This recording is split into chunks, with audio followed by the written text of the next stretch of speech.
Hai teman-teman, bertemu lagi dengan saya Andre dari Bumi Utara.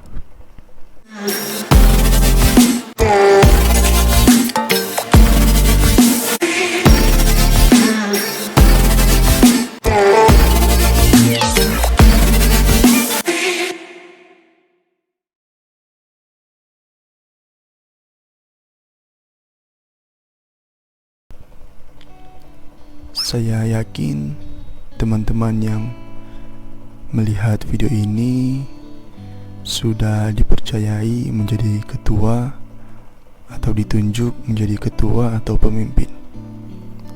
Kita langsung ke materi yang ada, bagaimana menjadi seorang pemimpin yang baik dan ideal.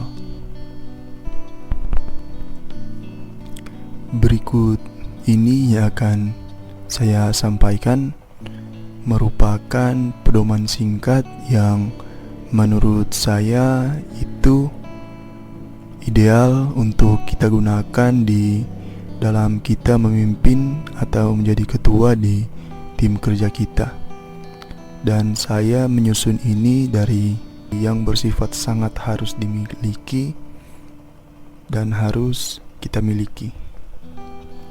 Yang pertama, yakni bersikap adil dan objektif.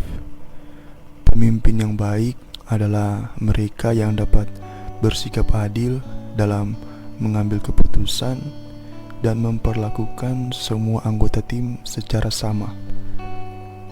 Hindari berprasangka buruk dan selalu berpegang pada fakta serta data saat kita mengambil keputusan. Sering juga terjadi ada pembina-pembina atau penasehat yang memberikan wejangan-wejangan atau pertimbangan-pertimbangan kepada kita, namun kita kembali lagi tetap bersikap adil dan objektif dalam pengambilan keputusan. Kemudian yang kedua adalah komunikasi efektif. Komunikasi efektif yang saya maksud adalah komunikasi yang jelas, lugas, dan tegas. Kita sebagai pemimpin memiliki komunikasi yang efektif adalah kunci utama dalam keberhasilan kepemimpinan kita. Pastikan pesan yang kita sampaikan kepada tim kerja kita dapat tersampaikan dengan baik. Kemudian dengarkan dengan cermat apa tanggapan dan masukan yang diberikan oleh tim kerja kita. Kemudian yang ketiga, kenali tim teman-teman. Penting untuk mengenal tim teman-teman secara individu atau secara pribadi. Pahami kelemahan, keahlian, minat, bahkan tujuan pribadi mereka. Dengan memahami hal tersebut, kita sebagai pemimpin dapat menentukan bagaimana cara pendekatan kita terhadap tim kerja kita sehingga kita dapat memaksimalkan potensi-potensi dari tim kerja kita secara pribadi. Kemudian yang keempat, delegasi yang tepat. Delegasi yang tepat yang saya maksud adalah pemimpin yang ideal tidak harus mengambil alih semua tugas pekerjaan. Di video sebelumnya juga sudah saya jelaskan bahwa dalam kerja suatu tim itu butuh kerjasama, butuh yang namanya kerjasama. Jadi kita sebagai pemimpin harus bisa mendelegasikan atau mendistribusikan tanggung jawab secara tepat kepada anggota tim kerja kita yang memiliki kemampuan dan keahlian yang sesuai. Dengan begitu, beban kerja yang ada di tim kerja kita dapat menjadi lebih ringan karena dibagikan ke teman-teman kita di bagian-bagian lainnya atau di divisi-divisi lainnya. Kemudian yang kelima, yakni menangani konflik dengan bijaksana.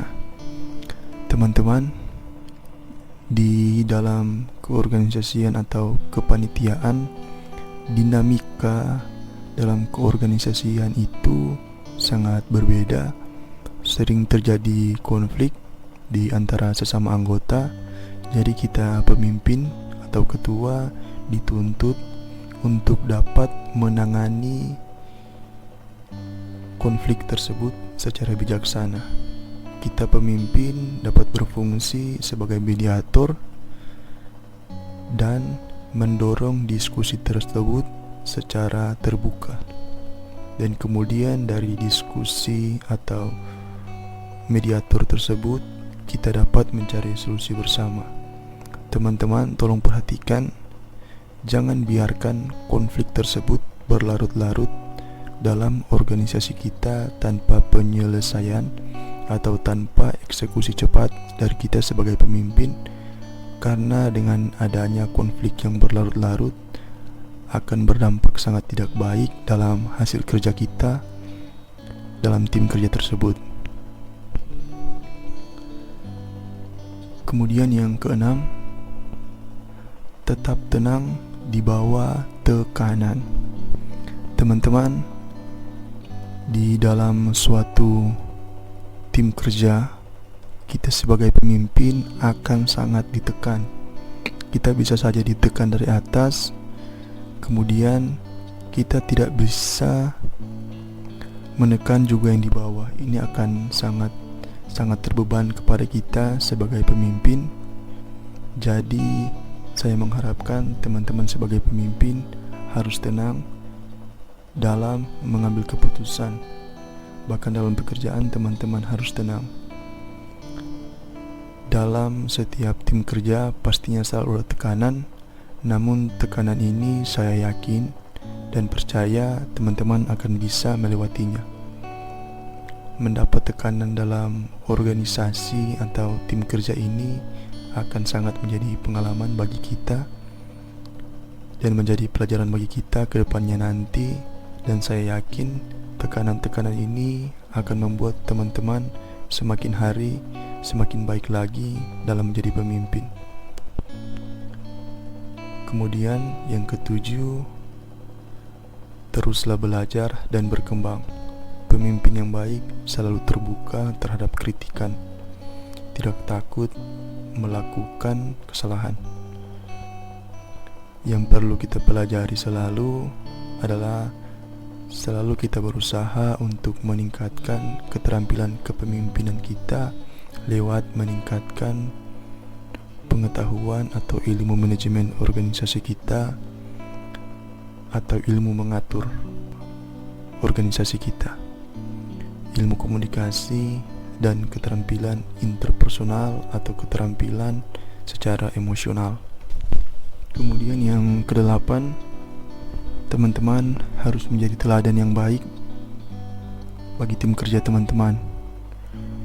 Karena apapun yang teman lakukan, apapun yang teman-teman kerjakan, itu akan dilihat oleh tim kerja teman-teman.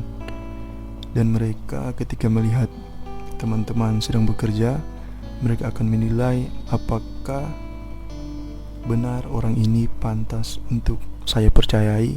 Pastinya teman-teman kerja atau tim kerja kita akan beranggapan seperti itu atau berpikir seperti itu ketika melihat kita bekerja. Contohnya, jika teman-teman memberi teladan kepada tim kerja untuk datang tidak tepat waktu, saya yakin orang-orang di dalam tim kerja teman-teman akan menganggap remeh teman-teman. Karena dengan kita tidak disiplin terhadap waktu, pastinya tim kerja teman-teman akan bermasa bodoh dengan kepemimpinan teman-teman. Sebaiknya teman-teman memberikan etika kerja yang baik dan komitmen terhadap nilai-nilai organisasi yang ada. Tunjukkanlah integritas teman-teman dalam kepemimpinan. Tidak apa-apa sedikit kaku daripada nantinya tim kerja teman-teman tidak menganggap kita sebagai seseorang yang dapat memimpin mereka. Kemudian yang kesembilan, inspirasi dan motivasi. Sebagai pemimpin, kita harus menjadi sumber inspirasi dan motivasi bagi anggota tim kita. Tunjukkan dedikasi, semangat, dan komitmen Anda terhadap tujuan bersama, sehingga tim kerja kita juga akan merasa termotivasi untuk memberikan kinerja yang lebih baik. Motivasi-motivasi ini akan sangat diperlukan untuk teman-teman sebagai pemimpin ketika suatu kegiatan itu menghadapi atau suatu tim kerja itu menghadapi tekanan dari eksternal maupun internal. Teman-teman harus dengan pasti dapat memberikan motivasi kepada teman-teman di tim kerja teman-teman. Poin ke-10, memberikan penghargaan dan apresiasi. Jadi teman-teman, kenapa saya mengisi perilaku yang memberikan penghargaan dan apresiasi ini di nomor 10? Karena menurut saya perilaku ini hanya dimiliki oleh seseorang yang berjiwa seorang raja. Karena di budaya Jawa itu, kalau saya tidak salah baca, seorang raja memiliki dua perilaku yang wajib ia laksanakan, yakni memberikan penghargaan dan memberikan punishment atau ganjaran. Namun di saat ini, di dalam hal-hal ideal yang harus dimiliki oleh ketua, saya hanya mengisi memberikan penghargaan dan apresiasi. Menurut saya, memberikan penghargaan dan apresiasi adalah baik, karena dengan kita memberikan penghargaan, tim kita akan merasa lebih semangat dan rasa memiliki terhadap tim itu akan semakin tumbuh lewat usaha-usaha kita sebagai seorang pemimpin yang mengapresiasi teman-teman di tim kerja kita. Dan saya rasa ini akan sangat baik jika kita juga bisa memiliki rasa untuk memberikan penghargaan dan apresiasi kepada teman-teman di tim kita. Dan juga kalau saya tidak salah baca juga, penghargaan dan apresiasi ini juga masuk ke dalam kebutuhan manusia. Jadi teman-teman, sangat baik jika kita bisa melaksanakan hal-hal tersebut. Jadi teman-teman bisa melaksanakannya dari poin 1 sampai 10, tergantung teman-teman atau tergantung kondisi teman-teman. Setidaknya kita bisa memiliki perilaku-perilaku dari 1 sampai 5, bahkan 1 sampai 4 bisa. Yang penting teman-teman berani mencoba untuk memimpin atau untuk menjadi ketua. Nanti dari hal-hal tersebut kita bisa belajar dan mengambil pengalaman-pengalaman tersebut dan menjadi pemimpin yang lebih baik ke depannya. Oke teman-teman, hanya itu yang bisa saya bagikan. Terima kasih.